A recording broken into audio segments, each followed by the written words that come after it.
Allah's peace, mercy, and blessings be upon all of you. I am Sayyid Raza Abbas, a research associate at Strategic Vision Institute. I am going to open session 3 of this conference by introducing the moderator and speakers. Mr. Fahad Nabil will moderate this session.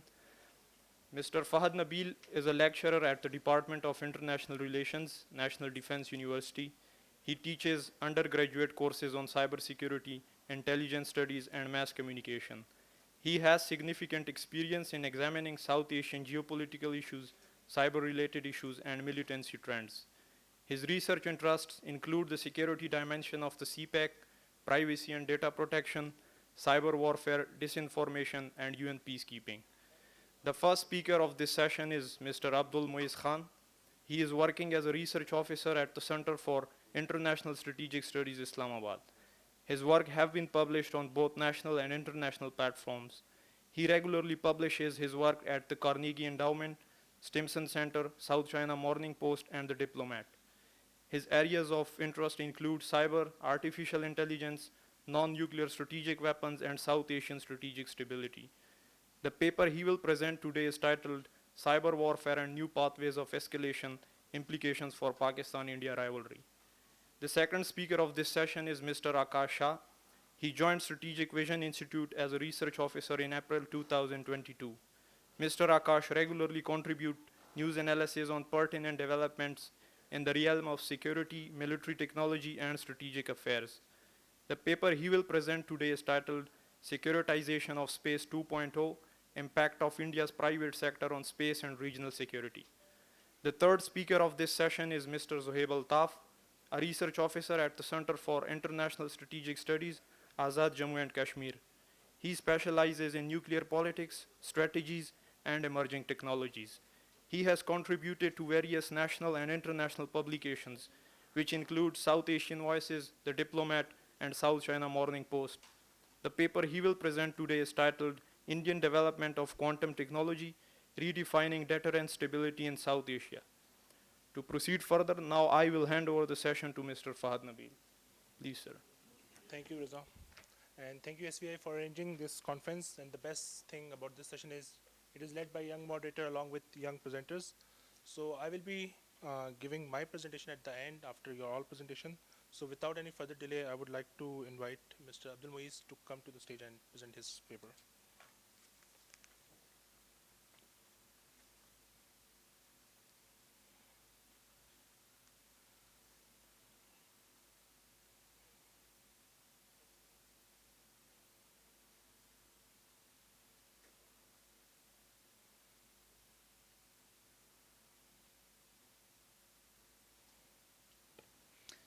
Good evening, everyone. It is an honor to be part of this initiative by SVI, and I am thankful to them for providing me with this opportunity. The topic of my presentation is Cyber Warfare and New Pathways of Escalation, Implications for Pakistan-India Rivalry.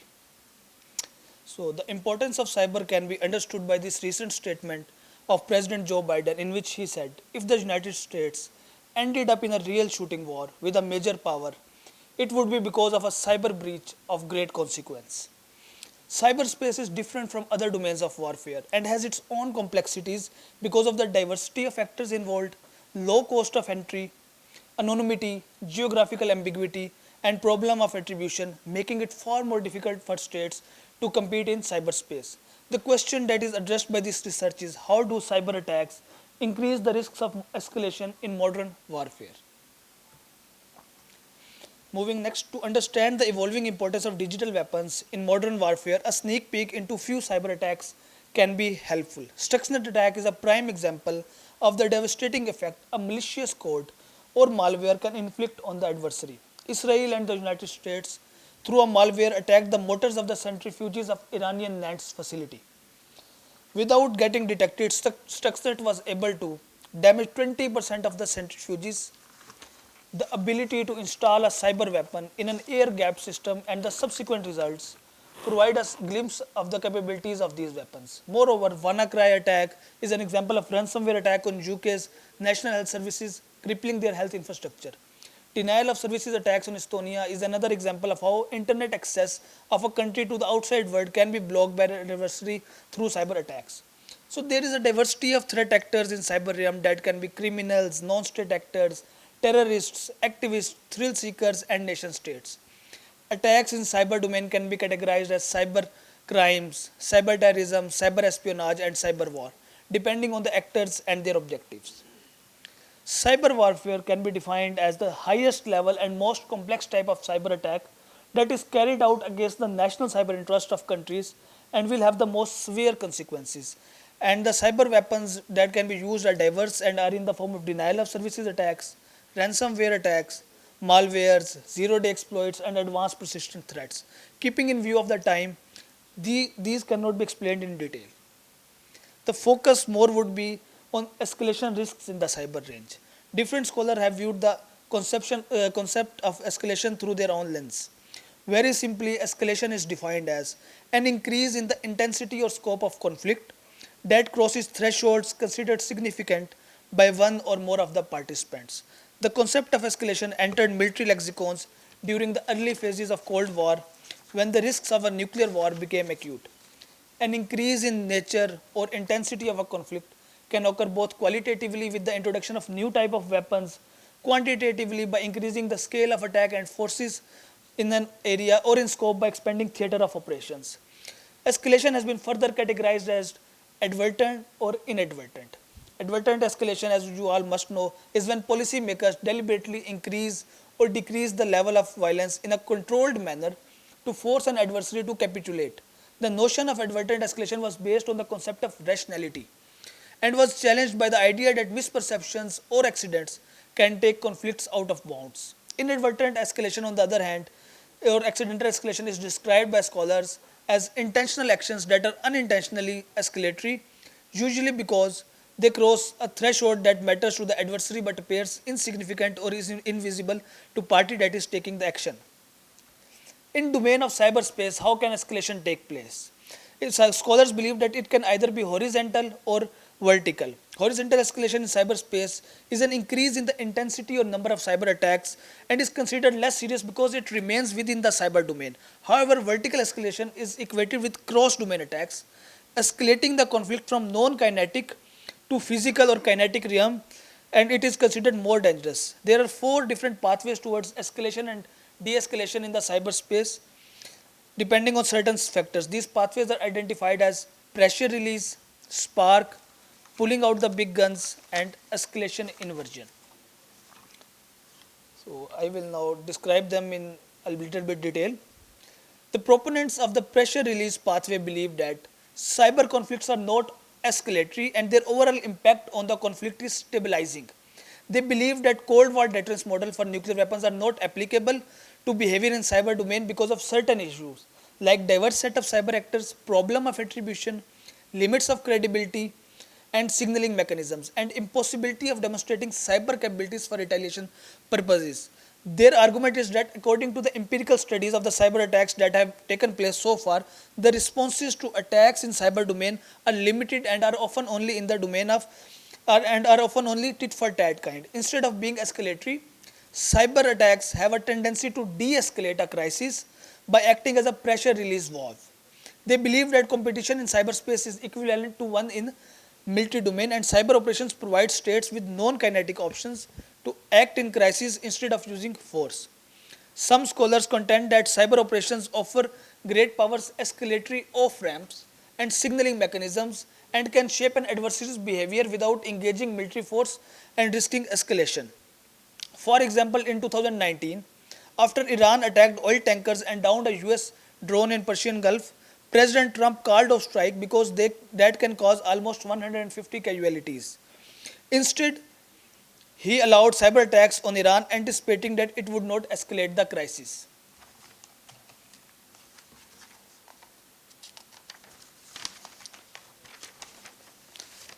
Spark. So over the years, the intensity and the number of cyber attacks have only increased, and it is only a matter of time before they can cross certain thresholds, providing a kinetic response. States are increasing organizations in the cyber domain and are even building separate cyber command and strategies that are only growing.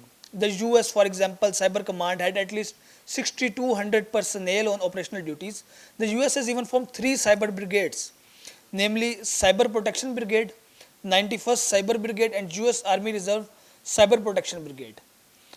Intensification of operation in the cyber domain, increase in operational cyber warriors, misperceptions, and miscalculations are making the digital realm a keg powder that can explode at any time. The third situation is described by scholars as pull out the big guns, is based on the assumption that during an acute geopolitical crisis between states and a looming threat of armed conflict, it can provoke states to use cyber weapons. This situation is different from utilizing cyber as a pressure release valve because in this scenario, states are not committed to limit the conflict but are rather willing to escalate it. A higher risk of crisis can tempt states to use their stockpiled cyber capabilities to care less about the consequences. And lastly, according to escalation inversion scenario, cyber conflict can precede or accelerate war during a geopolitical crisis. Cyber attacks presumably favor attackers over defenders in the cyber realm. They increase the incentive of attacking first in the digital domain and can turn crisis into war. The advantages of starting a military conflict with a significant attack in cyberspace and outer space are enormous, and their effect is magnified if the adversary believe their strategic weapon systems, nuclear weapons or command and control, and space-based intelligence and decision systems are vulnerable to a disarming cyber strike. Because of the dangers posed by a cyber attack to strategic systems, a cyber attack, even to release pressure, can inadvertently cross significant thresholds of adversary, escalating the conflict into kinetic domain. The opaqueness of cyber domain increases the risks of escalation over de-escalation and escalate war. So the last part of my presentation, it would discuss India-Pakistan rivalry in the cyber domain. Presently, cyber competition between India and Pakistan is at a very benign stage. Both states have been engaged in attacks like website defacement, espionage, denial of services attacks, and data theft. These attacks have only been responded to in a similar manner within the cyber realm. However, both states are rapidly digitalizing and increasingly connecting their critical infrastructure with internet. This is increasing their vulnerability to cyber attacks. As you can see, both India and Pakistan have set up separate cyber commands. Indian Cyber Command is named Defense Cyber Agency, an integrated tri-services agency headquartered in New Delhi and under the command of a two-star general. India Army has also raised Command Cyber Operations and Support Wing for countering its adversaries in the digital domain.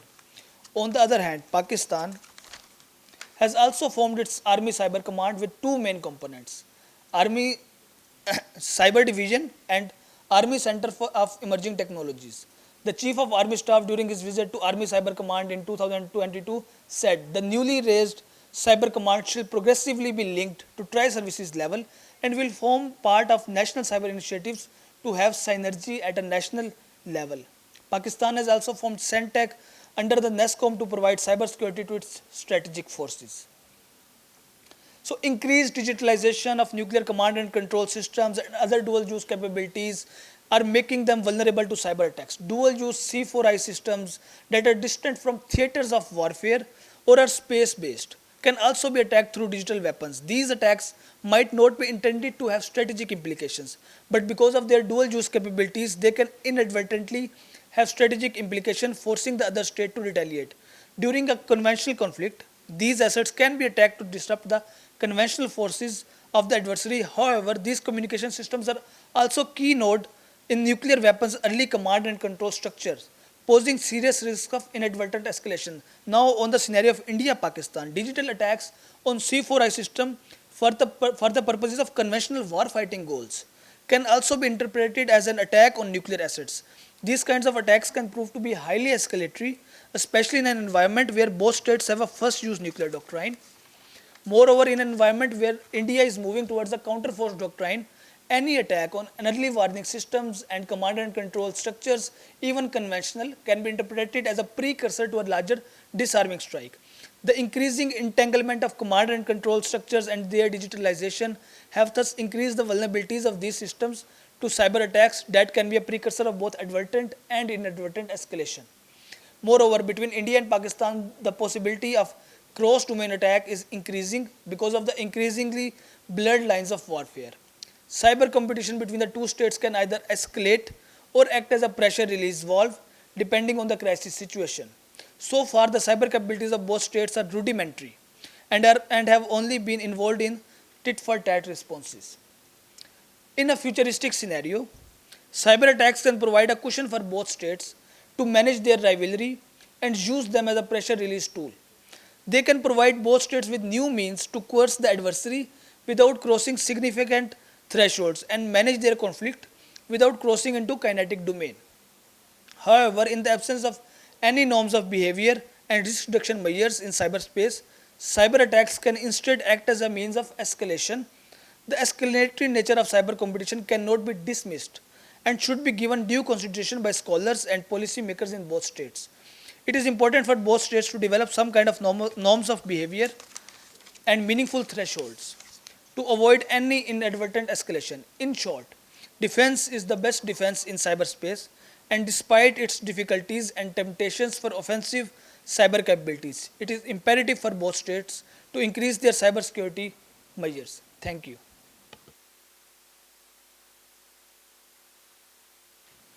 Thank you, Abdul Muiz, for presenting your paper in a timely manner. Again, he kind of give a overview of how India and Pakistan plays out in the cyber domain and what are the future prospects when it comes to scenario building as to how both countries can encounter escalation in the future. So now I would request Mr. Akasha to come to the stage to present his paper findings.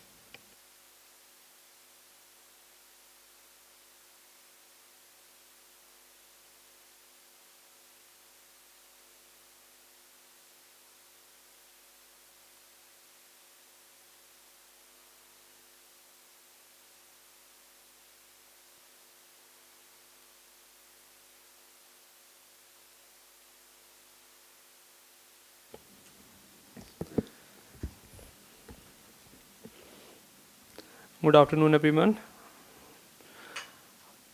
I could feel the mood in the hall to be a bit lethargic, and I could testify to that because I myself am suffering from food coma. So I'll try to keep it interested, and not just for you guys, for myself as well, because I'm sleepy, to be very honest.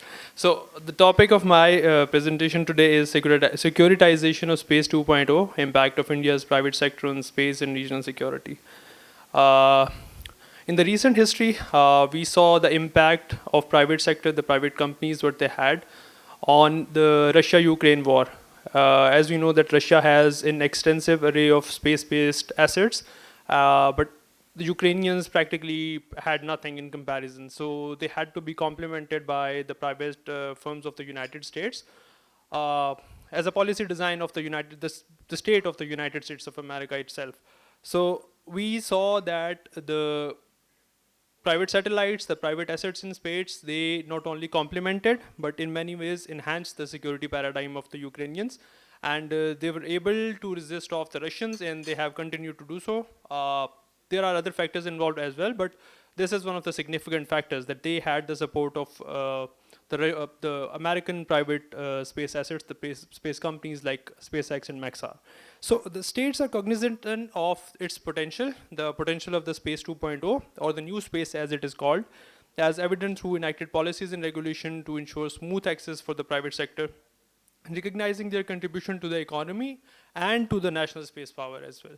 So what is happening essentially is that unlike the Cold War, where Roscosmos and NASA used to dominate what happened in space, now it is the private actors. Now the companies like SpaceX, Maxar, Blue Origin, they basically decide the kind of activities and the interest they have, not just into the economic side of things, but on the security side of things. And that's what we are going to be talking about today. So the structure of my paper is that I'm presenting today. In the first section, I've tried to understand this integration happening in countries like United States, China, and the European region. Now the idea was to understand what makes it work. The idea was to understand the framework which is essential for this integration strategy, in which a state integrates the military assets as well as the commercial and the civil assets into the broader security paradigm, adding it to the space power. So the first section, it talks about that. I've tried to establish a framework, and then that framework could be used to study the same strategy in other states. And that's what we are going to do in the second section. We are going to use this framework to understand what's happening in the space sector of India. And the last section, the final section, we are going to be talking about the impact of these transformational changes that it's going to happen, or it's going to impact the regional and the space security.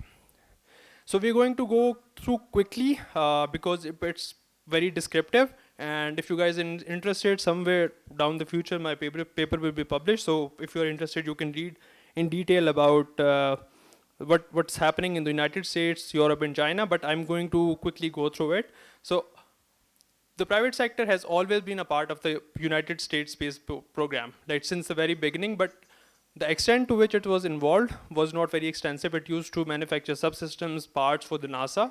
But what Reagan did, President Reagan, he was a proponent of the privatization. He was a proponent of the private sector. The private sector comes in, brings efficiency to the system, it brings cost reduction. So that was a stepping stone. It came with its own space policy and other institutional measures that he took. I've talked about in detail in my paper. That actually put the American space odyssey on to the path which has led to the SpaceX and Blue Origin of today. Now, in terms of the presidential terms, several presidents have come since Reagan, and everyone has incrementally added to this strategy. But Trump stands out because he has issued 4 presidential directives that are specifically aimed at space, one thing, and he established the Space Force. What Trump did was he combined all the US space assets, whether they are military, commercial, or civil, into the US space paradigm. And he has given the task to Pentagon that Pentagon should protect every single US asset in space, because he knows that if these space assets or the satellites become part of the US national security, they become a target. So they are vulnerable out there in space. Who is going to protect them as per the strategy? The Pentagon. That's essentially the gist of what the Trump policy was. And then there's the European countries. At the end of Cold War, it was the United States who dominated the space, and the Europe came as a distant second, but the program was entirely predominantly civilian. They would use dual-use satellites and other programs as well, but it was predominantly civilian, and gradually Europe started to realize that they need to have a strategic autonomy in space. Like, they cannot be dependent on the Americans. So that's where they started to expand. They started to incorporate the private sector in the form of public-private partnerships. And the 2 examples are Galileo and GMES. GMES is Global Monitoring for Environment and Security. Initially, it used to be Global Monitoring for Environmental Security. Like, the idea of this program was to understand the impact of climate change, through reconnaissance, aerial reconnaissance and remote sensing. But then they realized that it could have a security component as well. Like, the same technology that could be used for environmental monitoring could be used for the security purposes as well. So they added to it, and the private sector was a significant player to it. But there is a flaw in the European strategy. What happens is that Europe acts as a region. There are different countries. The companies, the private companies who are given the contracts, they are based in different companies, and these companies follow the regulation of the particular country of their origin. When they are when these systems integrate, there is, beg your pardon, when these systems integrate, there is an interoperability challenge. So this is one of the biggest hurdles apart from the accountability, because as we understand, the Europeans, they believe in democracy and the liberal principles. So what they feel like in public-private partnerships, the corporations are not accountable. So these are the 2 major challenges that they are facing right now. And then there's the Chinese approach. Chinese started towards civil-military integration back in 1980s and 1990s, but that strategy only had modest success. But starting from the mid-90s, they shifted their strategy. Initially, what they used to do was they had a lot of military factories. They converted them to make the civilian products. But it was not helping the other way around. Like, the civilian sector was not complementing the military. So what they essentially did was that they started to promote the dual-use industries. Industry that is capable of producing the military as well as the civil products as well. So that's how they started to turn things around. And it has benefited China in shipbuilding and aerospace in particular. Talking about the current administration or the current government of President Xi Jinping, he has been particularly focused on enhancing China's potential by integrating the private sector into it. And there are certain initiatives that he has taken, but one of the core element of this strategy has been the establishment of a Central Military Integration CMI Commission, and President Xi Jinping, he heads this commission himself. And now, these are the things that China is doing, but the problem with China is that its space program is still primarily militaristic in nature, and they expect the private sector to adhere to the same principles that the military adheres to. And of course, it limits the operational flexibility and eventually the growth potential of the private sector. So based on these three case studies, I have developed this framework that for the strategy of integration of space, private space or the new space into the national security paradigm of any state, there needs to be three components. Human resource and technological capacity, all these three states have, United States, Europe, and China. Then there need to be financial resources. US has a lot of resources, both from the public and the private sector as well. In terms of Europe, it is difficult because Europeans are primarily oriented toward human security, like they are the welfare states. They do not spend on their own. They do not spend a bulk of their budget on their own on the security side. So what they do is they collaborate. And when they collaborate, we already discussed that there are challenges like interoperability challenges. So Europe is facing that. China has, of course, access financial resources. In terms of regulatory framework, Chinese are trying to find a way out of it, but there is an institutional inertia. Like China has the centralized control over the production, research, and development. So this is one of the impeding factors that China is currently facing, and it could substantially hamper its growth as far as the private sector is concerned. So these three are key elements, and we are going to discuss the space program of India in that regard. So first of all, according to human resource and technological capacity in India, there was just one space-based startup in 2014. Now there are over 200 registered startups in India, and the government projects that the Indian space economy to be valued around 44 billion by 2023. As I was reading for this research, I came across some very fascinating Indian startups that are doing some really credible work, and I have mentioned a few in my slides. First of all, Dhruva Space is a space startup, and it has indigenously developed satellite orbit deployers, which were launched by the Indian Space Research Organization's PSL Polar Satellite Launch Vehicles in 2022 and 23. Skyroot is another startup, and it became the first company to successfully test a liquid propulsion engine and a 3D printed cryogenic engine. Then there was another interesting startup that I forgot to mention here. It was, I think, Manastu Aerospace. What they do is they are focusing on the green fuel for the future of space travel. Like, we understand the extent of climate change that has taken over the world. They understand the future is not going to be the fossil fuels. So they have already pivoted in that direction. So the Indian space, private space is futuristic in that regard as well. So then it's Pixel.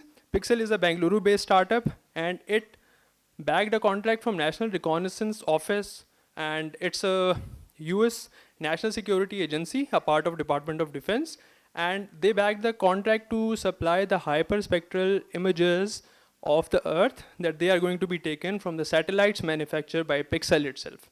A startup in India is going to be helping the United States in its need to complement its national security. So that's the extent of human resource and technology that we are talking about India. And then the financial resources. The 2022, the year 2020 is marked as a year that transformed India's private sector, and it started with Atma Nirbhar Bharat Abhiyan. It is Prime Minister Modi's initiative of self-reliant India. Abhiyan is campaign, self-reliant India campaign. So under this campaign in 2020, $84 billion worth of stimulus was provided by the Nirmala Sitharam across 8 different industries. It included minerals, coal, defense production, and it also included space. Apart from that, in the latest budget, Indian government has allotted $120 million worth of Indian rupees from its own pocket to fund the startups in India. They are stimulating the growth by funding it through the public money. And it's not just a public money. The funding is coming from the private venture capitalists as well. Like the private venture capitalists in India, they see the growth potential in the Indian private sector and they're willing to bet their money on it. And I have quoted two examples of the two startups that I mentioned, Dhruva and Skyroot. They raised 9 million and 27 million from the investor within India. And then Indian government actually lifted this FDI policy, the Foreign Direct Investment Policy, and they are allowing 100% of the FDI foreign money into building of the manufacturing of the space system and their subsystem for satellites. And Pixel, the startup we talked about just a while ago, it received funding of $36 million from the Google itself, marking the first major foreign investment in the Indian private sector. So they've got the technology, they've got the human resource, and now we see that they've got the money as well. And lastly, the regulatory framework. India has developed InSpace. InSpace was part of the Bharat Abhiyan, what we talked about. And what they do is that they allow Indian private companies to use the infrastructure of ISRO to test their components and to use those sites in order to promote their product or in order to expand their product. Apart from that, they provide technical incubation and facilitate the startup ecosystem, encouraging student participation to harness academic talent. So this is one thing that they are doing. Other than that, in 2021, India issued a national geospatial spatial policy to it. Basically, they gave the private companies all the data that they had collected over the years through missions of ISRO, free of cost. Like you can use this data and then you can build the application on the commercial scale for the commercial purposes. And lastly, there was the Indian Space Policy 2023. It was created especially with the focus of harnessing the potential of the private sector in building India's space prowess.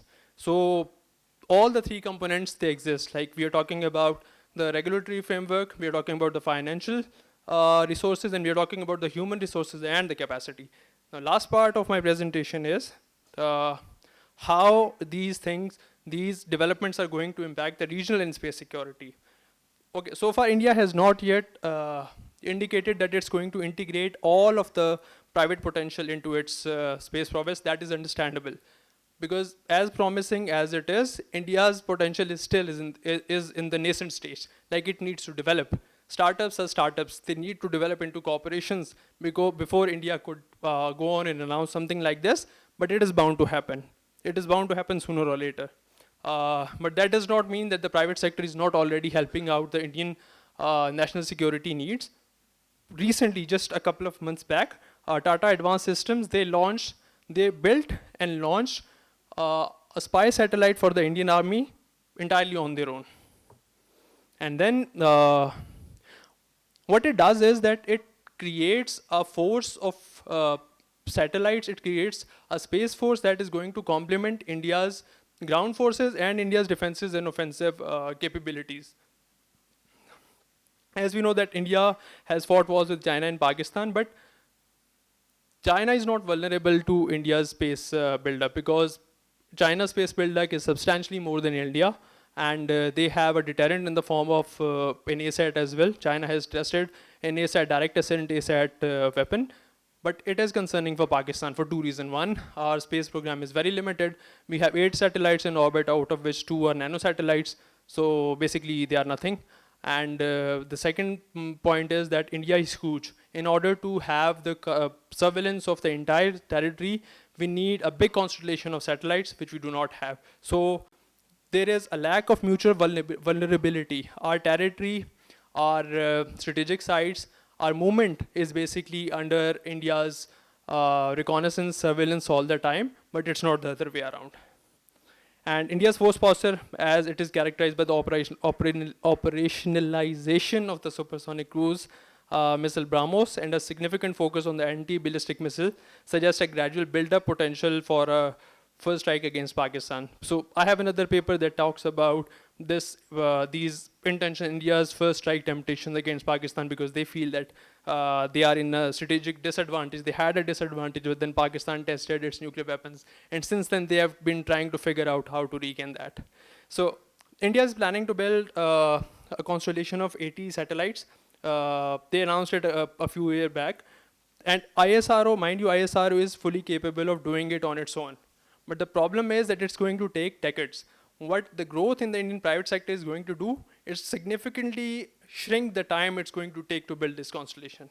And once they have this constellation, and how these satellites complement the missiles, the cruise missiles, the ballistic missiles, the ABM systems, satellites are basically involved in every single aspect of the modern warfare. So once they have this constellation, they would feel confident enough to go through with the temptations that they have. And how it's going to impact, Pakistan does not, I'm about to finish. Pakistan has not tested a direct ascent ASAT weapon, but Pakistan is a substantial ballistic missile state. We have experience with that, and through certain modification, Pakistan could use its ballistic missile to target the Indian satellites in the hour of the need. Now, this would not be the first option, of course. There are other ways to counter a satellite as well, like spoofing, jamming, and everything. But if the need be, Pakistan could actually go for this step as well.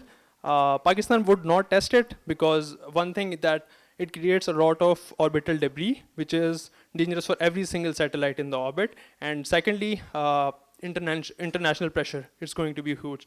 But if push comes to shove, when Pakistan have to decide between the its existence and to think about the space debris, I don't think Pakistan is going to be focusing on the space debris. So I think I have overstipulated my allotted time, and I'm really sorry about that, but that's it. Thank you. Thank you, Akash, for an interesting presentation. Now, Akash tried to build a historical overview by presenting the case studies of America, Europe, and China. And then he came up with a framework which he applied and analyzed where India currently stands in space sector. Thank you for your presentation. Now, I would like to invite our last panelist, Mr. Zohaib Altaf, for his paper presentation.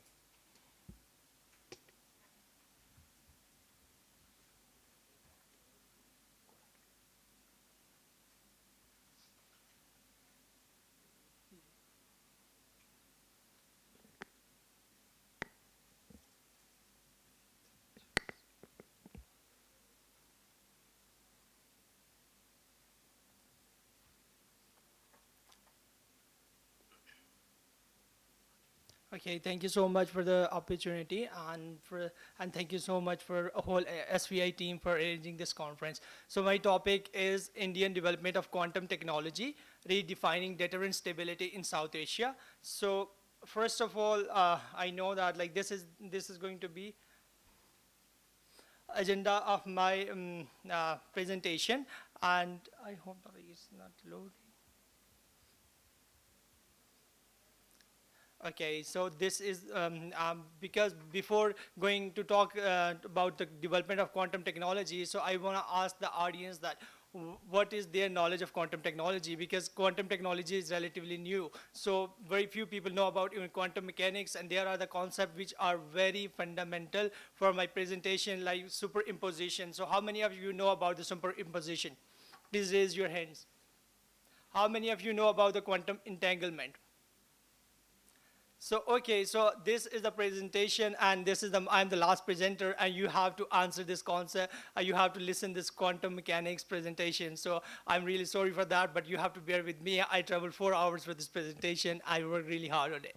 So first of all, okay, so what is quantum mechanics? Quantum mechanics work on the subatomic level. So anything on the subatomic level it deals with it, that is called quantum mechanics. So any technology that is built on the principles of quantum mechanics is quantum technology.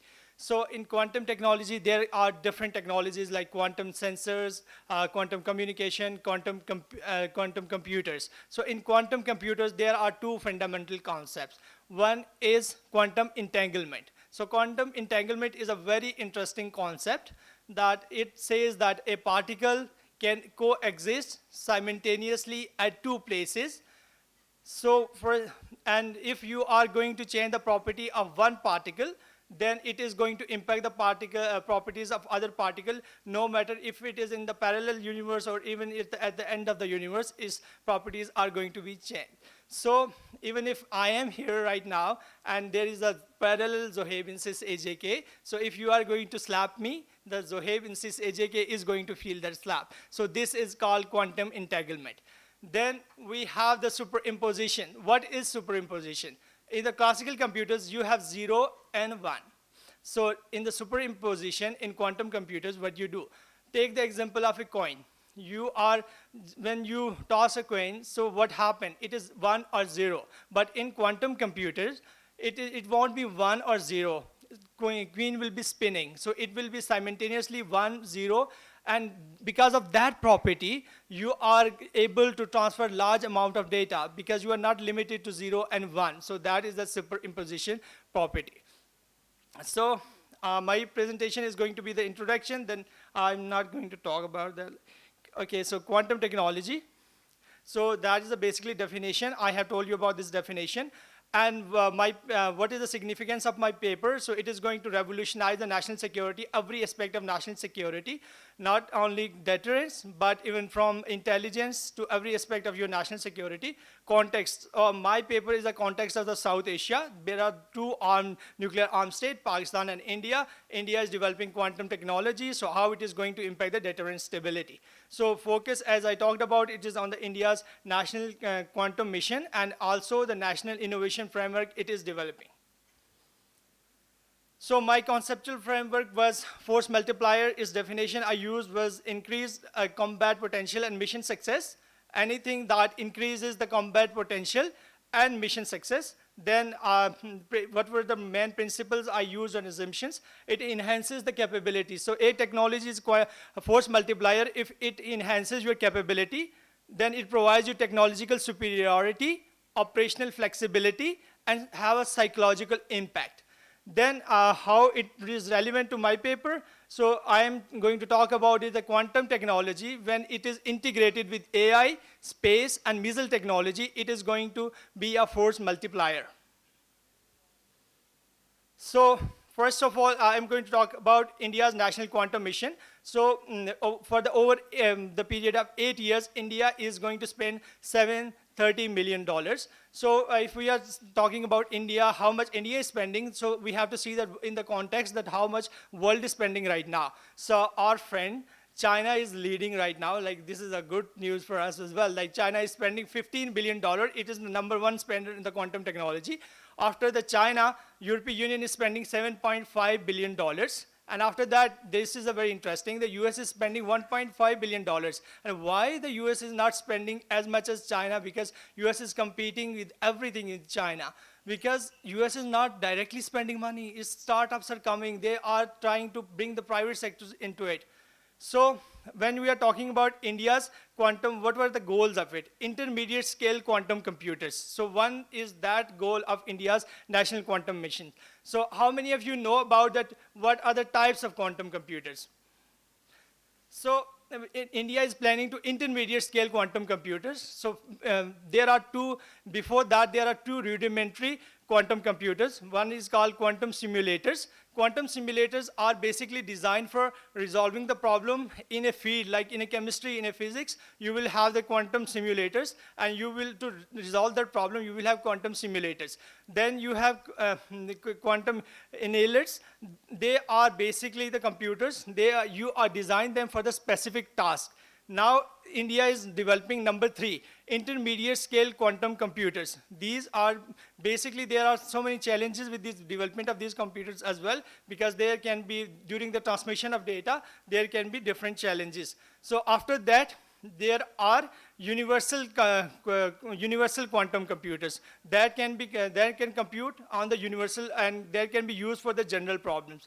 Then after that, fully tolerant error quantum computers that can tolerate errors, and because the quantum data is very sensitive, so they are very tolerant towards errors. And at the last, then we will have quantum supremacy in which there will be computers which will be able to like process the data like the normal computers. So that is something which is very important, and they will even have such a big computational power that our supercomputer we have right now has no competition with it.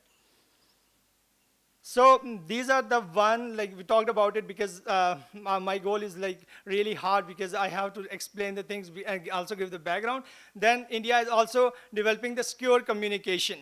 Secure communication because QKD, so basically quantum key distribution. So basically right now we are using the classical encryption. So now this will be QKD, quantum description, in which the data will be transmitted from one point to another point in quantum bits.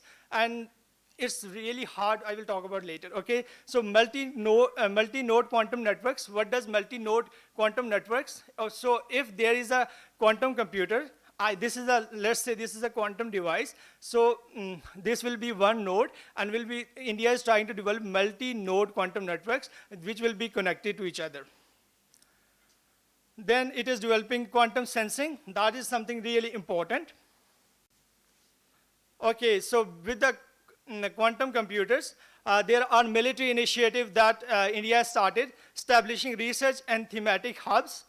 Indian military has started the telecommunication, quantum lab at telecommunication engineering. Then it is also has developed quantum key distribution system for Navy. Then when we talk about it, that India cannot spend enough money, like 370 million, and China is spending $15 billion. So it is very important for India to bring startups. So there are different startups India is trying to build up. Then we see the academic institutions are also helping in it. So it is also very learning experience for Pakistan as well, that how India is doing that. We can do that, but we do not have enough money. So international collaborations. So international collaboration, India is also doing international collaborations with the United States, with Japan, and programs are written on the screen, so I do not have to mention them. So this is my main topic. Okay, so basically when I talk about that quantum is a force multiplier, how it is going to be a force multiplier? So let's talk about it. There is a term, sensor to shooter link. And that is a very important term in the modern warfare. Okay, think about the sensor. What are the sensors? Anything that gathers information, you can call it a sensor, okay? So now, first of all, Dr. Adil Sultan was talking about that you won't even have a space in the space that to put a satellite in your orbit. But what can quantum computers can do? It can optimize the path of the satellites so it is in an orbit in a place that it can collect the maximum data. Then if you have the sensors, the earlier presenter talked about it there, India has developed deployed 140 sensors, AI sensors. So where do you deploy those sensors? Quantum computers can help you in that. Then if you have UAV and you are sending it on reconnaissance mission, quantum computers can help you in that flight path. So basically quantum computers gives you this ability to collect as much as data as possible, and it provides you the best optimization solution. And now, okay, we have the data, and that also I had this disagreement with Dr. Adil Sultan. I hope that he was here. That you need an ecosystem. Okay, we have all the data in the world. So what will we do of that data? Their role of quantum computer comes really important. You will have the data, and you will have quantum computers that can process the data on very large scale because they have the superimposition property. Superimposition property is that which I have explained. So superimposition, because of that, it will be able to transmit a very huge amount of data and process the data, and you will have a sense of that data. And when you will have everything, that quantum, then you have the quantum sensors. Sir talked about the quantum sensors and transparent warfare. So quantum sensors are very important. There are two types of quantum sensors, and India is also trying to develop that. One, that gravity meters, they even detect the changes in the gravity. Okay, so if there is submarines in the depth of the ocean, but it will have some gravity. So quantum sensors are very sensitive. It is going to measure that gravity and change in that gravity, and you will know that there is a submarine there. Then we have the magnometers, quantum magnometers. they even detect the change in the Earth's magnetic field. So we all know that, like we are social studies students, most of us, but we have also like studied it that every metal has some kind of magnetic field. So quantum technology sensors are going to measure that magnetic field. So now we see that. Now we have the quantum satellites which are providing you the data. Now we have the quantum computers which are providing you overview of that data and providing you the situational awareness and providing you the best optimum solutions.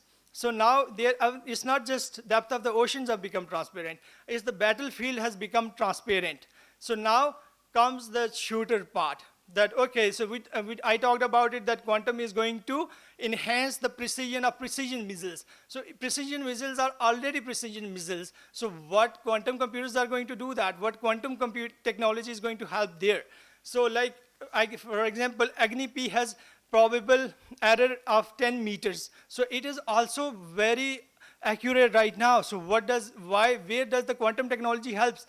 We talked about India is also obtaining crystal maze 2 missile. That is basically a counter-force missile. So why, when India already have precision missiles, why quantum technology is going to help? So quantum technology, as earlier presenter talked about it, that for the longer distance, it is very important. When distance is long, so accuracy becomes very challenging. So quantum accelerometers are something which can accelerate, and they also provide inertial navigation, which are quantum inertial navigation is very accurate as compared to the traditional navigation. And when their distance is huge, they can measure everything with a very precise data. You can even in the real time, when you have quantum computer, you will have real time of wind speed, you will have all the aspects, and there will be all the sensor giving you the data, and you will be giving the best possible path to the missile. And when you're talking about that, why India is collecting all these things, because of for the counter-force strike. So if you want to strike another nuclear nation, attack the nuclear nation, what do you want? You want reliability. You do not want that anything ever is left so they can attack you back. You also want to completely obliterate their second strike capability. So quantum computers are key to that. They provide the reliability and they ensure that a country's second strike capability is completely obliterated. So now, if a country like Pakistan, we know that battlefields have become transparent. India is, even if India says that we have no first use policy, but action speaks louder than word. Even that was a famous, there is a very famous article right now, even on the International Security Journal. It's like the second most read article. I'm sure the most of people have read it. That like, even if your nuclear doctrine is whatever it is you are saying with the words, but if your actions are not matching that nuclear doctrine has no value. So when we know that Indian actions and its nuclear doctrines are not matching, so for Pakistan, it is going to be a very crucial moment. So your battlefield become transparent, they can attack you with the precision, and you are a small country, so what are going to be options for that? So you will have the mentality of lose it or use it. You will be on ready to launch posture, because you are not going, you might think that you won't be having the second strike capability. So this is going to have a very significant consequences for second strike capability. So as we talked about it now, I have talked about all these things. So what Pakistan can do? So I wrote this article when SN Iqbal announced this initiative, quantum initiative, hurdles and hopes. So when we're talking about the hurdles, there are so many hurdles. For example, if we want to start a program in universities, so even one quantum sensor, like one quantum server will need $1 million. Your university sometimes do not even have money to pay their salaries to the teachers, like in the in the case of University of Peshawar. So how you are going to spend $10 million? So this is going to be a very challenging. Then you have the brand rent. There is a person who can work on the quantum computers. Why that person wants to live in Pakistan? So even if we are going to send them through HECs, getting scholarships, they won't be coming back because they will get the lucrative packages outside. So that will be a brand rent issue. So then, okay, so what hope do we have? So United Nations has announced 2025 as the quantum national year for the quantum. So we can leverage that and we can get as much as possible from that. So that will be one aspect of it. And also Habib Jalib once said that China apna yaar hai. So that may be the solution because China is spending $15 billion. So maybe sometime when they will develop the technology and technology will mature, we are going to buy from them. But this is not a viable solution. Why is that? Because it's not about the weapons. It's about that they are going to apply the technology first. They are going to, it is not just defense, this is going to be impacted. It is going to impact the health industry. It is going to impact the manufacturing. It is going to impact the production. And there's already talk about the quantum divide in the world. So when they will have the quantum manufacturing and we will be on traditional manufacturing, we will never be able to compete with them. We won't be able to increase our exports. So it is very important that we should find a solution. We even need to take a baby steps so we can have some kind of initiative so to like face the challenges of the development of quantum computers, which is happening right now in the world. Thank you so much. And your questions are welcome.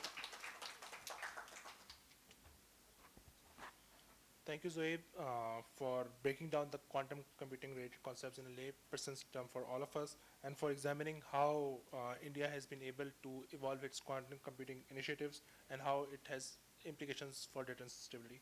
Before opening the floor for question answers, I will be giving my own thoughts about cyber-related issues. So after that, I will be opening the floor for the Q&A session.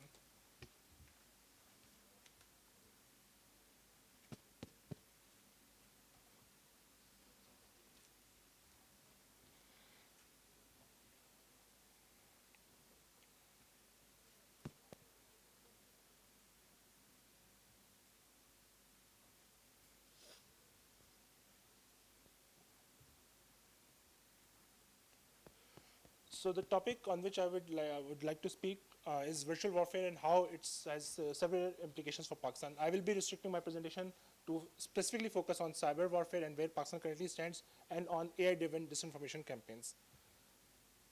So again, when it comes to virtual warfare, different scholars have different definition about what they perceive as virtual warfare. I have put in here the definition which has been given by a cultural anthropologist, Roberto Gonzalez. He says that again, it's a war conducted by robotic systems, something which we have listened to in the second session of this conference. Again, algorithmic driven propaganda campaigns and psychological ops, next generation social sciences models, again, which can help us in predicting human cooperation and again social instability, and again predictive modeling and simulation programs. So again, I will be restricting myself to cyber warfare and AI-driven campaigns. Again, when it comes to Pakistan, we unfortunately does not have a cybersecurity strategy. We do have a cybersecurity policy, but again, there are a lot of ambiguities within the cybersecurity policy in itself. For example, the critical infrastructure, it has not been properly defined. And again, there is an ongoing debate within the policy makers as to what is our critical infrastructure. Unfortunately, we have not identified our election security as part of critical infrastructure. We have not identified our parliament and its working as part of critical infrastructure. We have also not identified defense sector as part of critical infrastructure. So again, when it comes to election security, we are repeating the same mistake which Americans did prior to 2016 presidential election, when they never considered election security as part of critical infrastructure. It was only after the Russian interference in 2016 election that they realized that election security is also an important part of a democratic system, and then they included it as part of critical infrastructure. Fortunately, last year we come up with computer emergency response teams, which are considered as the first line of defense. But again, there are still more reforms which need to be done with respect to sectoral computer emergency response teams. Again, when it comes to cyber crimes, we have Prevention of Electronic Crimes Act, PECA, which primarily regulates cyber crimes. Again, PECA in itself has a certain loophole which continue to be exploited. For example, the term of cyber terrorism is weaponized again forever, whoever is critical of state, or for that matter, government of that time. Again, one of the diplomatic, in the diplomatic sector, which a mistake which we have done for quite some time is that we have not signed the Budapest Convention.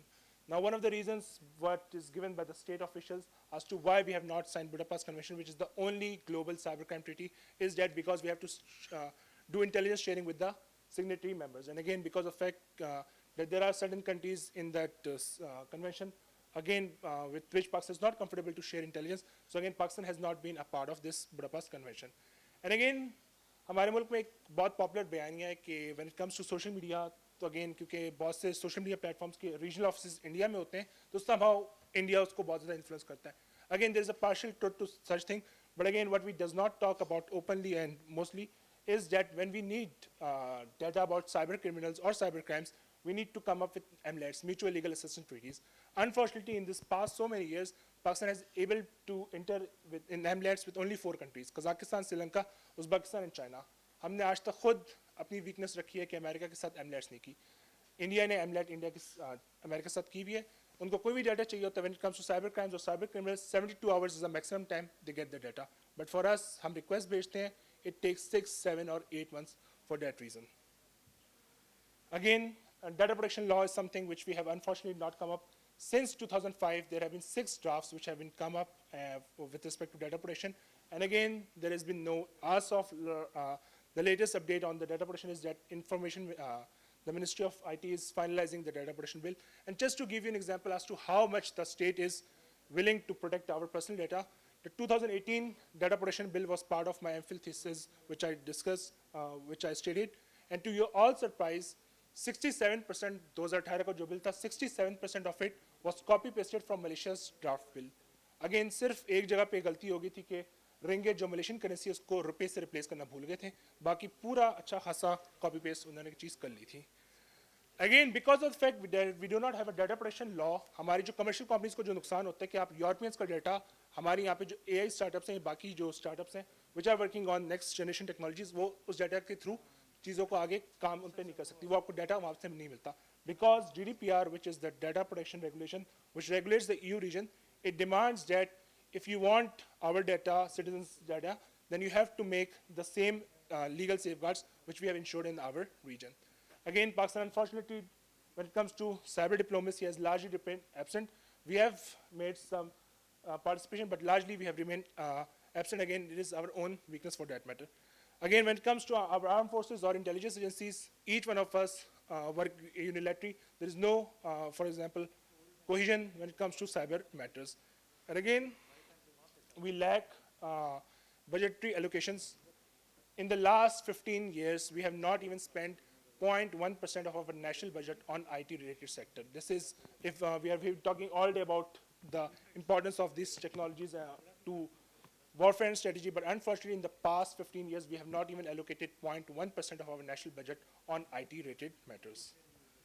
Similarly, moving on to AI disinformation campaigns. Now, why it has become a threat? Because now more people, especially when it comes to South Asia, about 40% of our youngsters in South Asia primarily relies on social media platforms for news consumption. They does not go on CNN, Dawn, or Times of India. They rely on Facebook, TikTok, and other platforms for news consumption.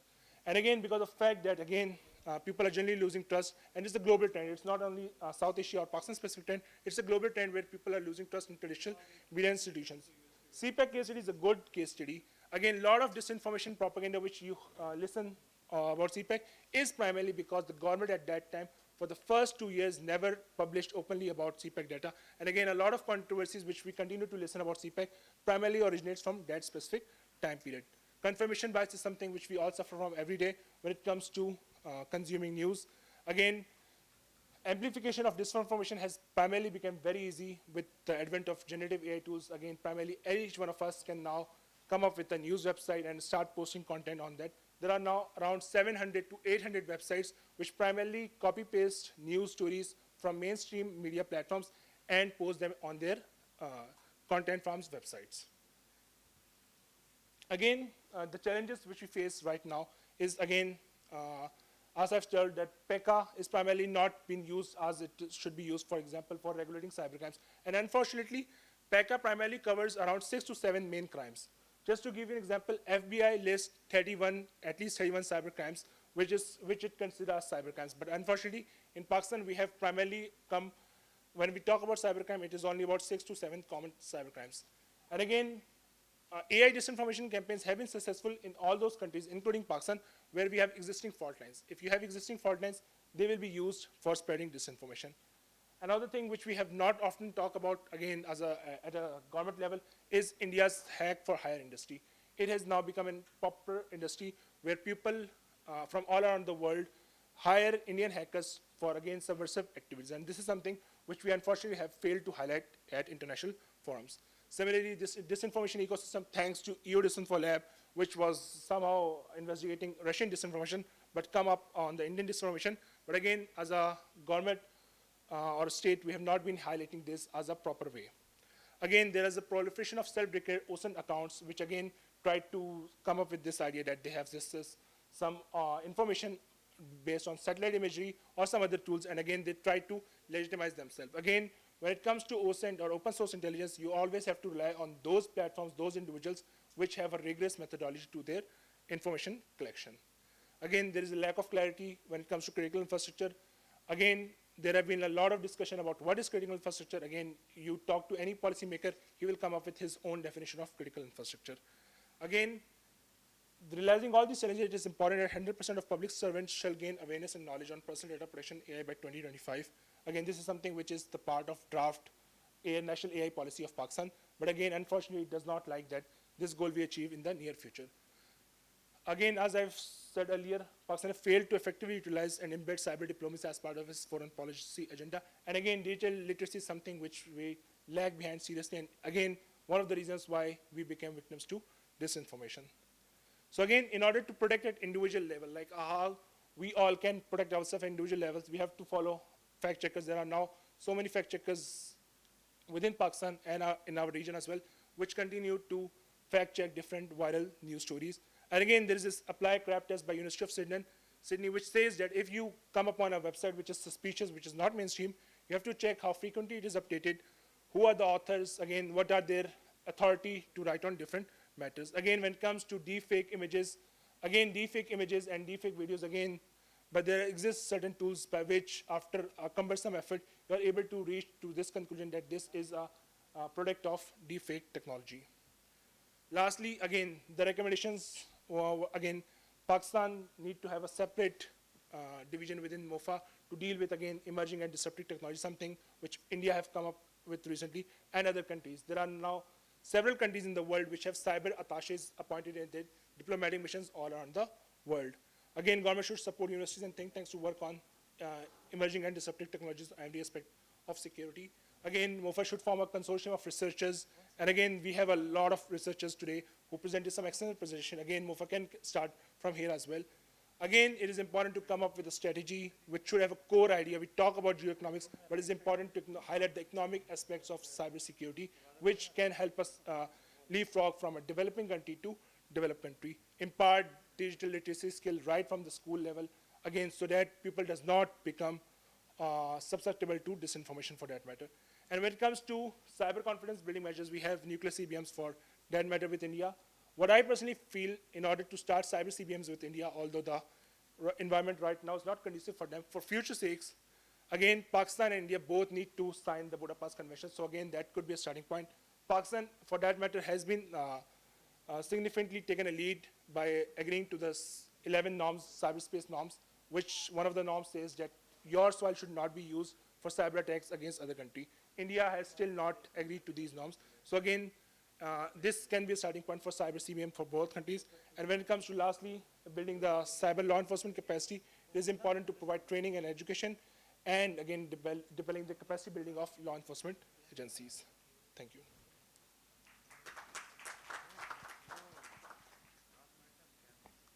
Now I will open the floor for the questions again.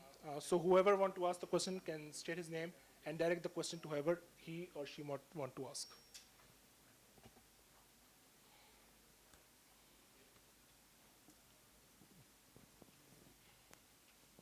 Assalamu alaikum. Among the presenters, Mr. Akash highlighted a fact about India opening up its military installations, especially the ISRO for startups who would be able to come there and check the technology that is procured privately or developed privately. My question is, are we in the same mood, or are we going to be in the same mood, or if is there any plans that we open up our so-called sensitive infrastructure to the civilian sphere, so that the private and the public sector both can come up with plausible actions in face of India's advancement in AI, in quantum computing, and in space technology? Thank you.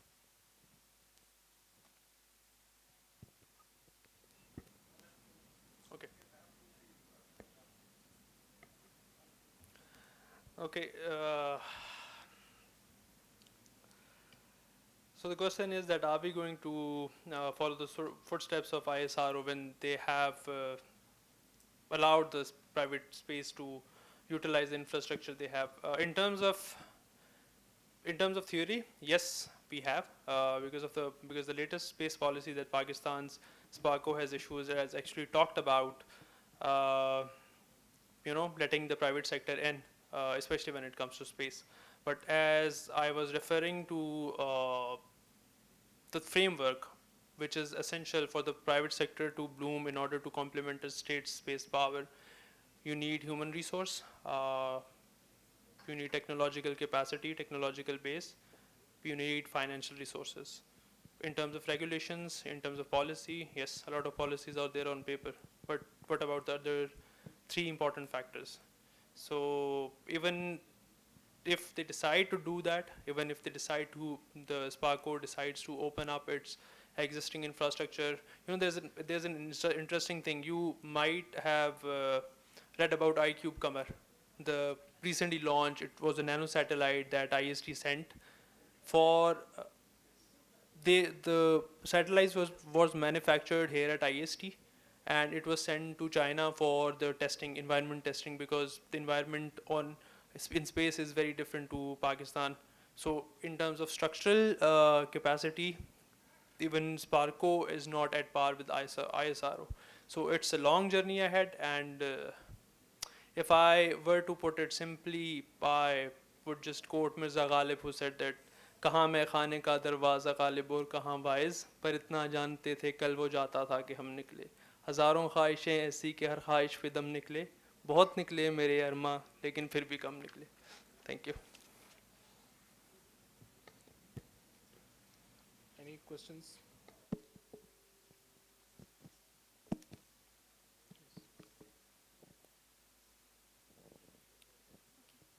Assalamu alaikum. My name is Sana Zulfikar and I am a student of Government and Public Policy. My question is from Mr. Zohaib that are there any universities in Pakistan which are right now offering any programs or courses related to the quantum, and where does Pakistan stand in it? Though you have described enough about it, but still, if you want to add something to it. Zaib, we'll hold on for other questions as well. Any more questions? Zaib, you can answer the question. As far as my knowledge is that like maybe Pias is when we visited Pias with SVI team as well, at that time they were talking about some kind of initiative, but it's not that many universities are publicly offering courses on quantum computers. But it's not about the offering the courses, like we are reading so many courses right now, like, but the problem is that do you have the capacity and will you have those servers to actually establish the quantum labs, and you will have that manpower, you will have those teachers which have the expertise in that. So I think that it is very expensive technology right now, and we do not even have that kind of universities. Even HEC budgets was reduced as compared to the previous years. So I don't think so that right now universities have that capacity to even start the quantum computers. Maybe they can start courses, but in a substantial terms, they won't have that capacity.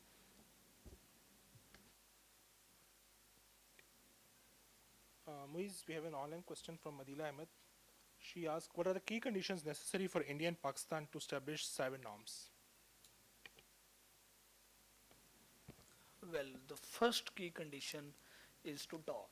Pakistan and India are not talking for the past, you can say, 10 years. It has been after 2008, Mumbai attack, 16 years. There have been no contact on the both sides. But we have to understand that cyber norms or cyber CBMs, these are some low-hanging fruits.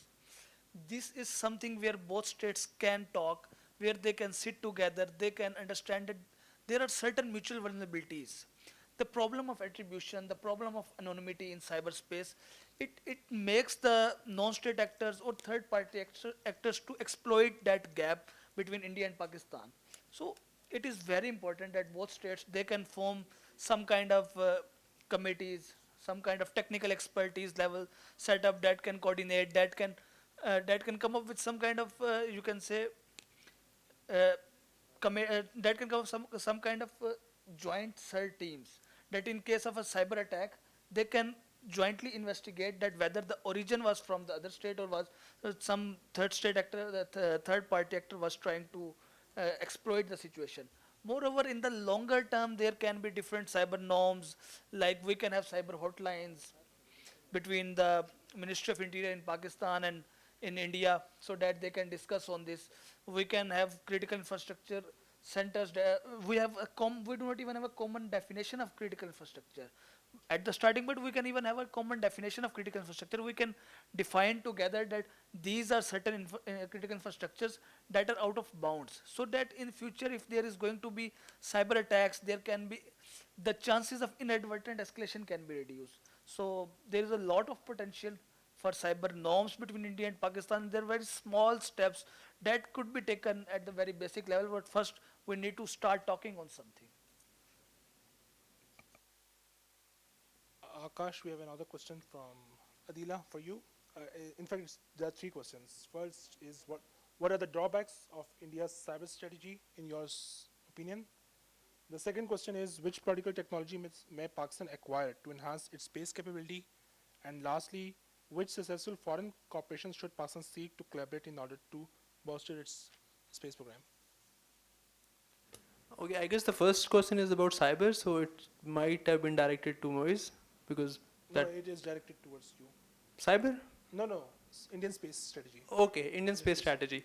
So, like I said, that India right now is focused on building up the capacity of its private sector. They have just limited the role of ISRO to research and development, and when it comes to manufacturing, and when it comes to launches and even handling the data that is being sent by the satellites, it is predominantly being managed by the private sector. So what we see right now is India harnessing its potential in space from the private sector, from the masses, from the academia, and gradually building up on that. It is following on the footsteps of the United States.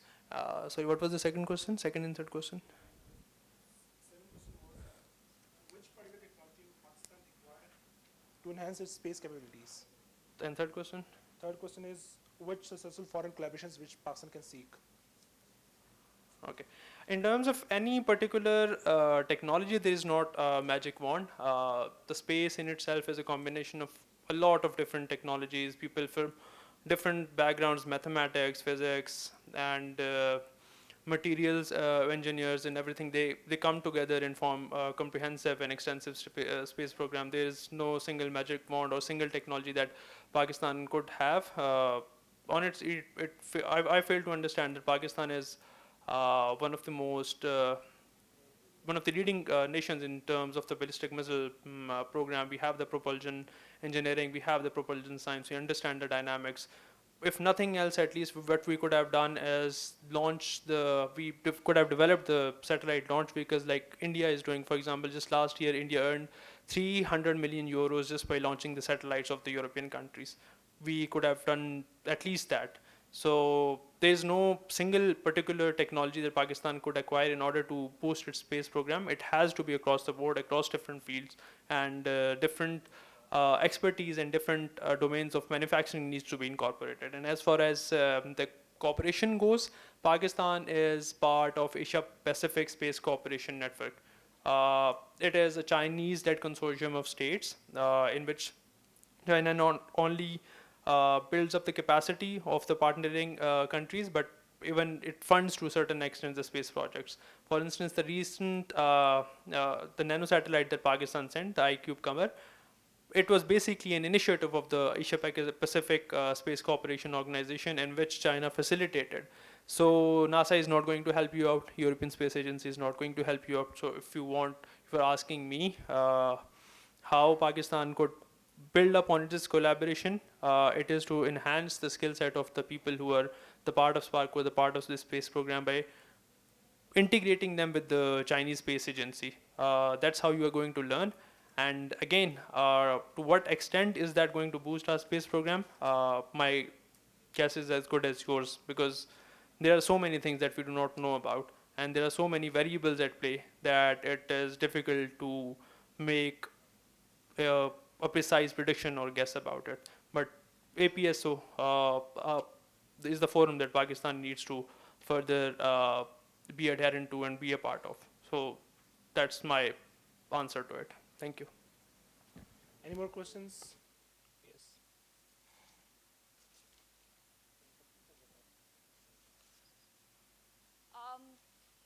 Can you please shed some light about what's the hindrance between us having signed the Artemis Accord?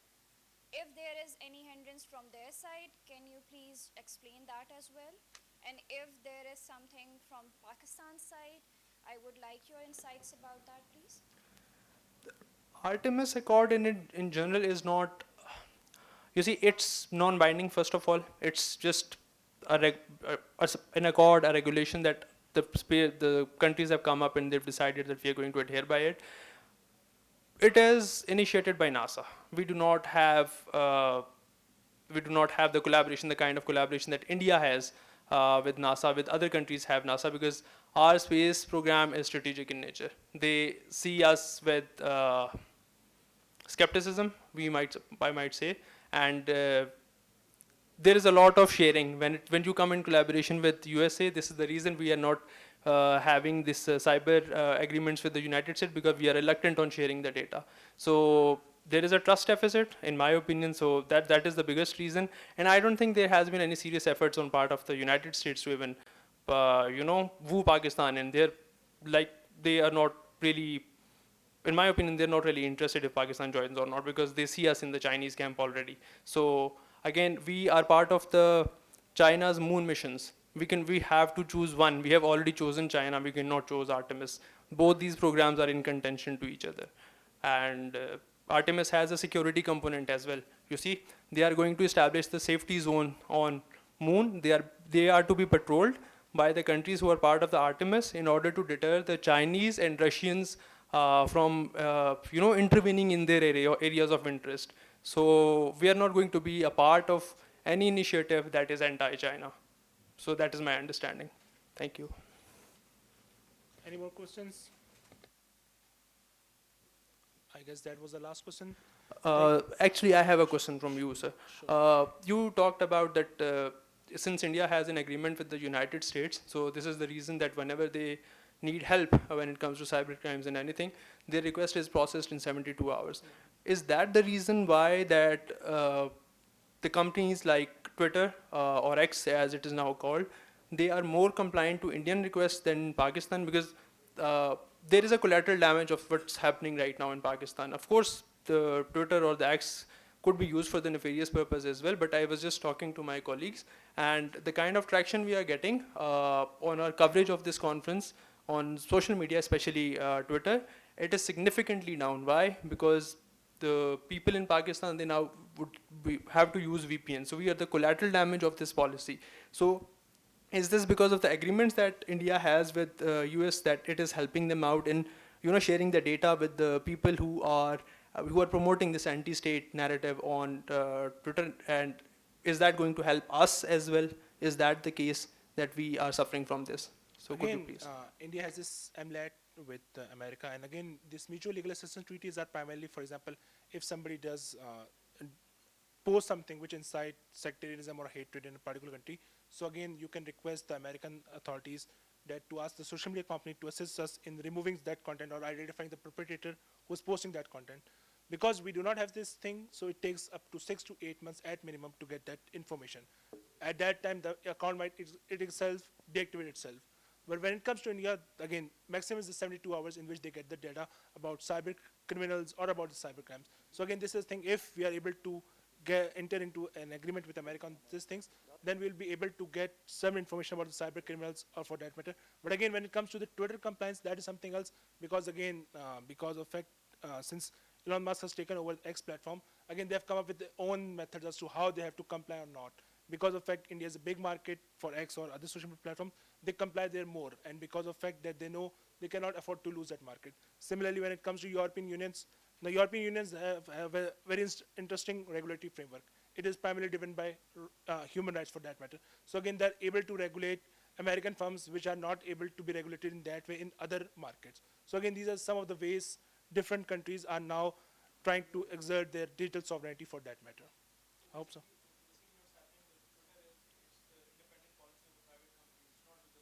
Yes, primarily. Hope so. You have enjoyed this session. And again, a huge round of applause for all the interesting presentations which the panelists have given.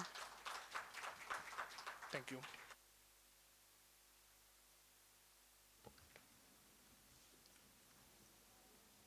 We have had some very interesting presentations, so it was nonetheless a learning activity for all of us. Now, before the concluding remarks and distribution of the souvenirs, I would request all of you to please, we have shared a survey link with you in the WhatsApp group, and the QR code is also pasted on your table, so please fill out that survey form. As is a feedback form, it will only take a few minutes. Now I would request Executive Director, Strategic Vision Institute, Dr. Naeem Ahmed Salik, to please come on stage and distribute the souvenirs.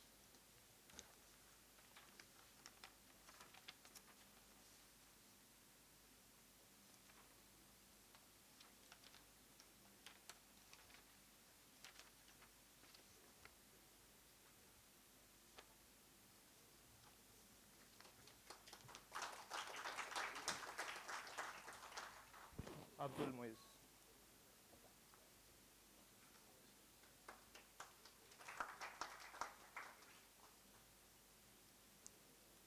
Mr. Akash.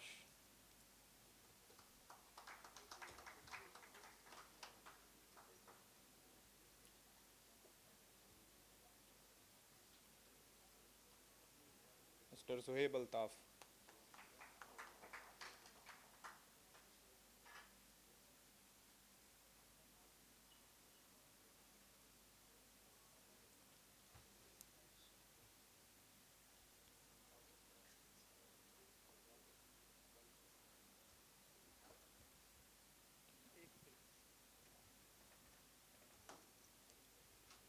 Now I would invite Dr. Naeem Ahmed Salik, Executive Director, SVI, for his concluding remarks. Please, sir.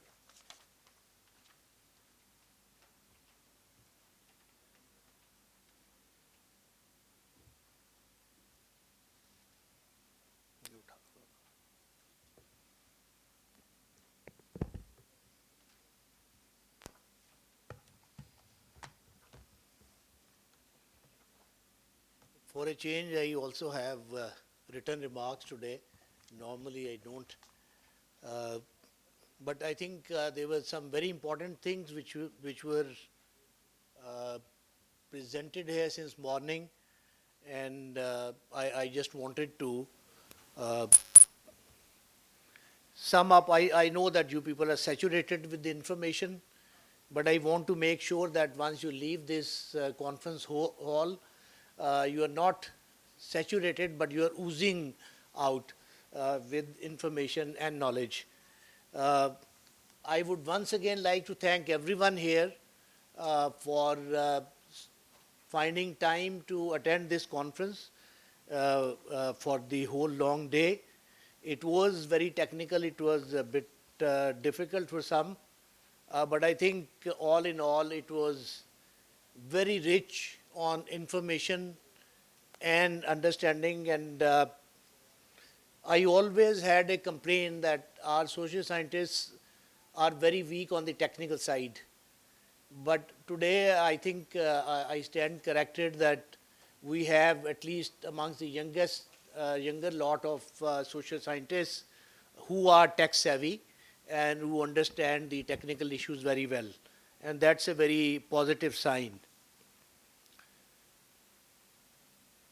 Talking about the technologies, one should not be just carried away by the potential of these technologies, because as we say, these are emerging technologies. Some of them are just developing, they have not yet matured. And you may find after some years that some technologies may not mature ever. They may be abandoned due to two reasons. One, that they do not fulfill the potential which is expected out of them. And secondly, the cost becomes so prohibitive that people abandon them. And thirdly, even if those technologies are available, but the cost is so much, they cannot be inducted at a large scale. And then they do not become very useful as far as their operational use is concerned.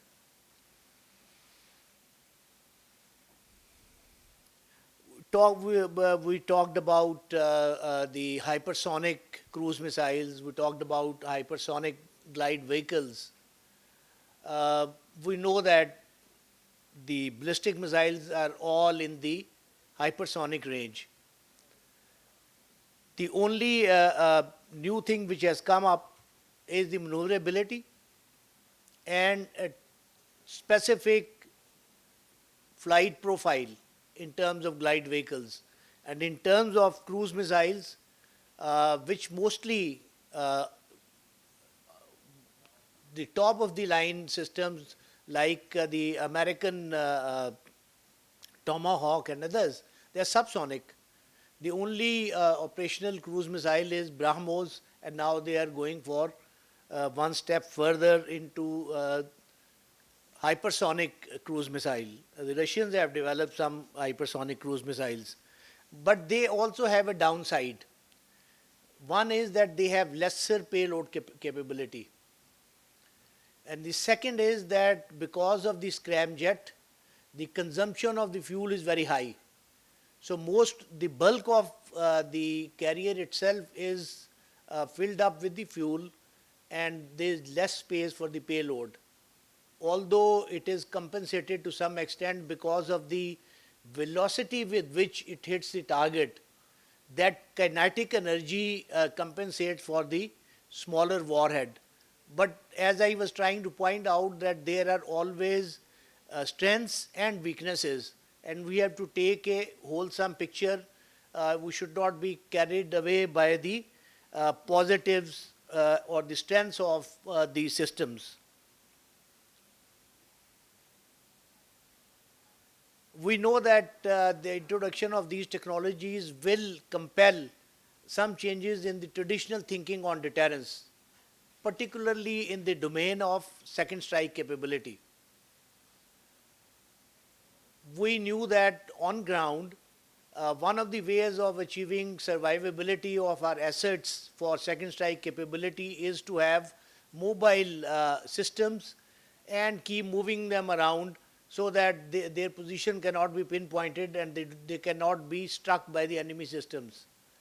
Now with the drones which have capability to be in the air for 24 hours, 28 hours or even more, so they'll be round the clock surveillance, and any movement by your systems from one place to another will be immediately picked up by these drones and passed back to their source. And then we also have a new thing which has come up is the microsatellites, which are cheaper to launch. At the moment, the surveillance satellites do not have constant coverage of a particular point on Earth. There is a revisit time, 6 hours, 8 hours, 12 hours, depending on the speed and the distance of the orbit from the Earth. But with these microsatellites, you will be able to launch dozens of them at a time, and there will be a continuous chain of these satellites hovering over your area and providing continuous surveillance. So survivability or the secrecy of position will be compromised on ground. Similarly, we always used to think that the assured second strike capability is provided by the submarine-based weapons because of the difficulty of detecting a submerged submarine. Now that is also coming under challenge. We already have seen articles coming up saying the transparent seas And we know that under autonomous, these unmanned underwater vehicles, they will be roaming around and they'll be able to pick up those submarines. Similarly, some of these will be even armed with lethal warheads, and they'll not only be able to pick up those submarines, but also attack them. So that aspect of the assured second strike capability will also be compromised. So we have to start thinking right now that what other options we will have in case these technologies materialize and live up to their expected potential.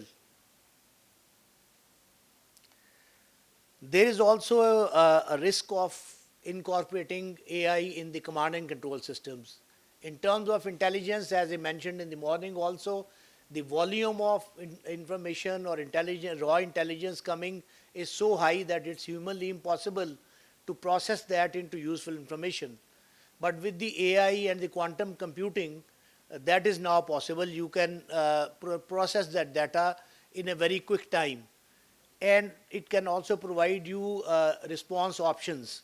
So decision making will be quickened, but if it is all left to the machines, then there are dangers because machines do not have compassions like the human beings.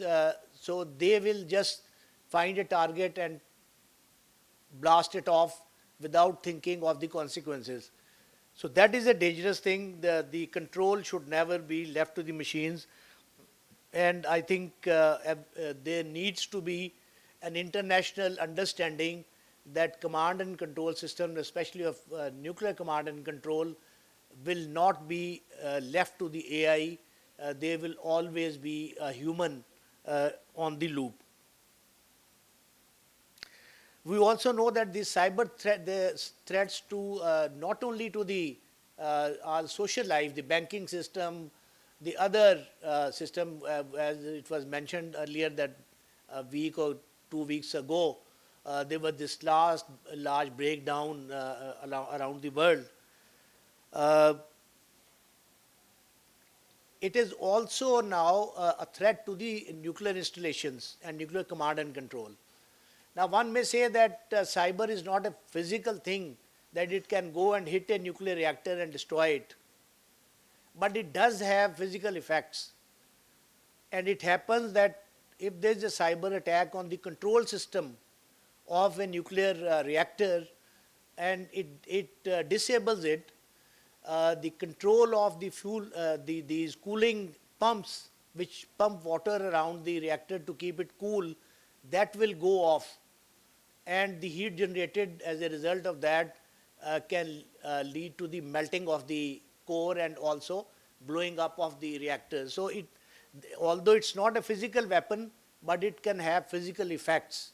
So that is to be seen and there has to be measures against it. Similarly, it can also disrupt the command and control, which can again cause problems because if someone knows that the other side has the capability to disable my command and control through cyber attack, then there will be a tendency to either fire the weapon system on the first given opportunity in a crisis or to delegate the command and control, which is again not a very satisfactory situation.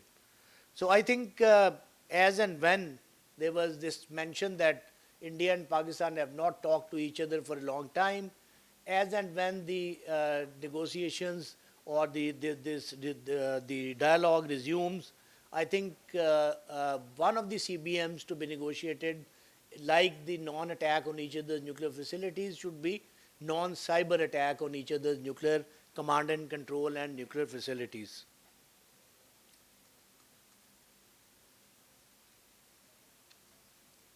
I already mentioned about the importance of technical know-how among the social scientists. We have seen that there are so many technical issues which are coming up, and unless we try to learn the basic technological facts, it will be difficult to survive in our field. And particularly for older people like us, we definitely need to retool our skills and familiarize ourselves with these emerging technologies. There's been a lot of talk of so many technologies. I didn't find much mention of 3D printing, which is also called the additive manufacturing.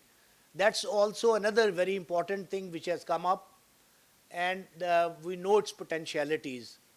People are building houses with the 3D printers, and the US Marine manufactured parts of a drone, assembled it, and flew it.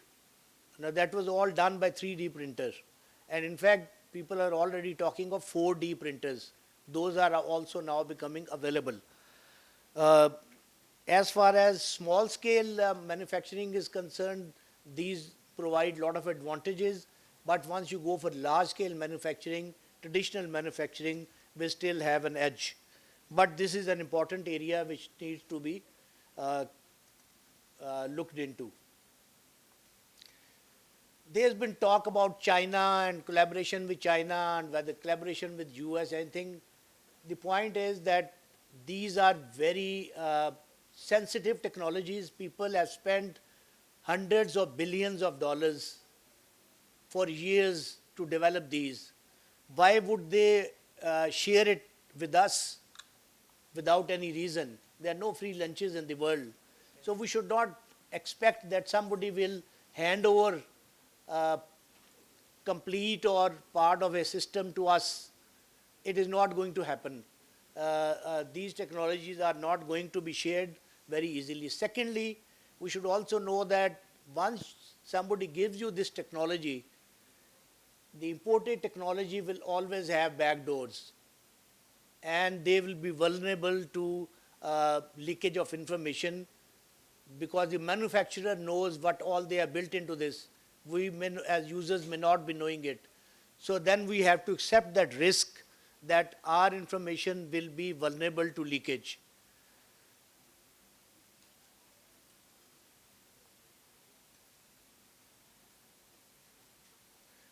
There was this talk about moon mission. I just wanted to add something which I read a couple of days ago, that the recent Chinese moon mission which has landed there and carried out experiments, collected samples, they have found out water molecules from some samples, which indicates that there is a possibility of having water under the surface of the moon, which means that a human settlement at moon is possible.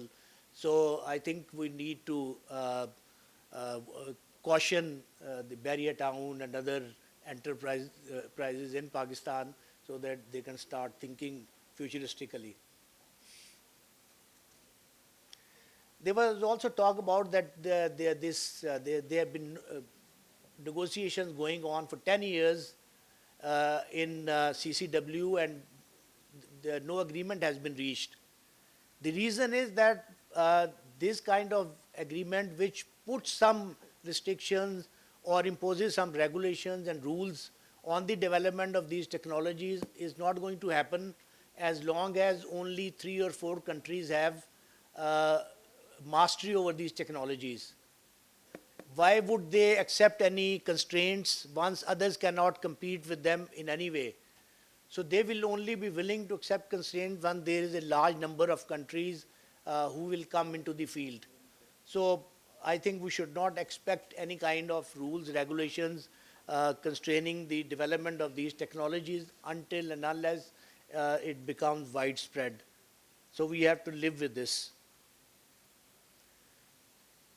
I think very important lesson which has emerged from today's deliberations is that in future war, cerebral power would be more important than muscle power.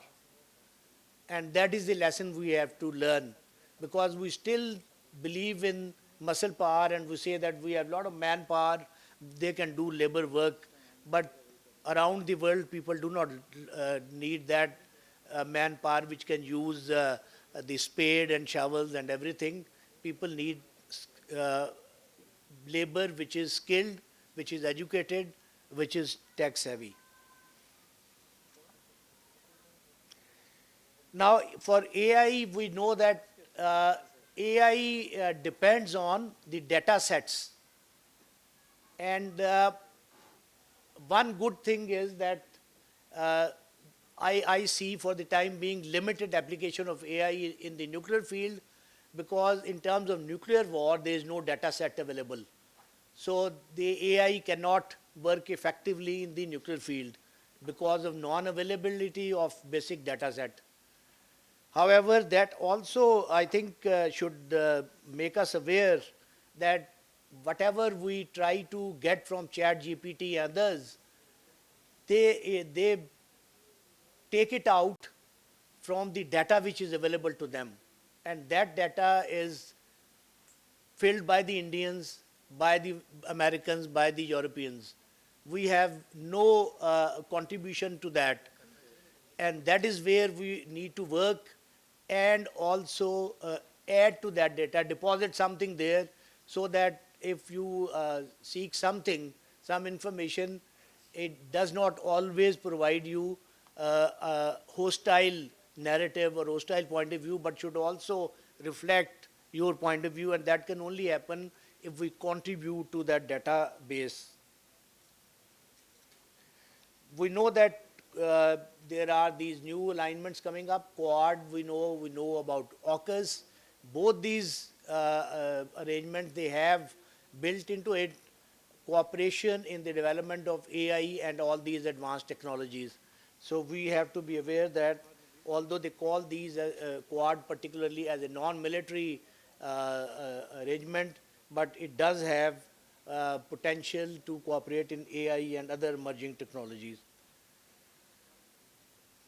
I think that we need to look at our curricula in the strategic studies and international relations department very seriously, and need to revise them to include all these things which we have been talking about today. They're not part of the curriculum at the moment. And we are producing graduates who are not aware of these things. So I think they have to be built into the curriculum from the undergrad level to the postgrad level in all these strategic studies and this international relations department. Only then we can build up expertise and people who are well informed. My friend sitting here from PIC mentioned that the Japanese did not spend much on military after World War II. That's true. Germany also didn't do that. But their security was underwritten by the Americans. And they still have the nuclear umbrella of the Americans. Soon after the 1998 test, there was an event in Institute of Strategic Studies in Islamabad, where the Japanese ambassador was lecturing us and saying that we will restore the $500 million annual aid which we give you if you sign CTBT, and in fact it's a very bad thing that you have tested nuclear weapons and you should give up this capability. I asked him, I said, Mr. Ambassador, would you tell me that if you did not have American nuclear umbrella and you were facing security threats from China and Russia, what would your country have done? And he had no answer. So that is the reality. And now they are feeling vulnerable because of North Korea, and both South Korea and Japan. They are now debating whether to have their own nuclear capabilities. And interestingly, Japan has not signed the prohibition of nuclear weapons treaty. So if they were so anti-nuclear, they would have at least signed that. So these are, I think, every country decides on the policies depending on the security environment. And we also tried, after the 1974 Indian test, we sent our Minister of State for Foreign Affairs, Mr. Aziz Ahmed, to the world capitals to seek nuclear guarantees, bilaterally or multilaterally. He went to Beijing, he went to Washington, he went to London, he went to Paris. Nobody was willing to give us nuclear guarantees. Nobody was willing to do it singly or as a group. So that is why then we had to go our own way. So these are the harsh realities of international life, and we have to look at these realistically. And here I think I have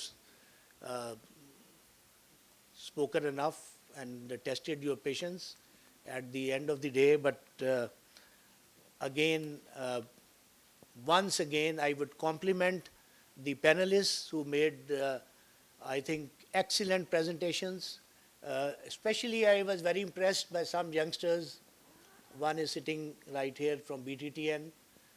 Not only that they made very good presentations, but they handled the questions very well and with a lot of confidence. And that, I think, gives us a lot of encouragement, and we feel vindicated that the idea of giving the opportunity and the floor to the youngsters to express themselves has been vindicated.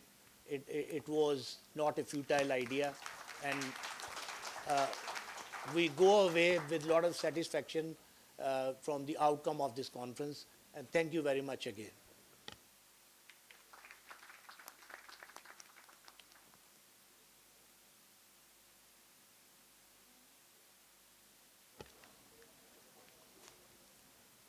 Thank you so much, sir, for your concluding remarks. Before calling off this conference, I would like to share some of my personal thoughts. As we all know that we are about to celebrate the 77th Independence Day of Pakistan in 1 week of time. And before I won't go into any nitty-gritties, we all know that Pakistan is facing a lot of challenges. So let's hope and pray that may Allah subhanahu wa ta'ala grant peace, stability, courage, unity, and the strength to overcome all sorts of internal and external challenges. With that, I would say that Pakistan Zindabad and Millat-e-Pakistan Paindabad. With this, I call off the proceedings of our national conference on behalf of the Executive Director, Strategic Vision Institute and SVI research team. I appreciate your meaningful participation. Thank you.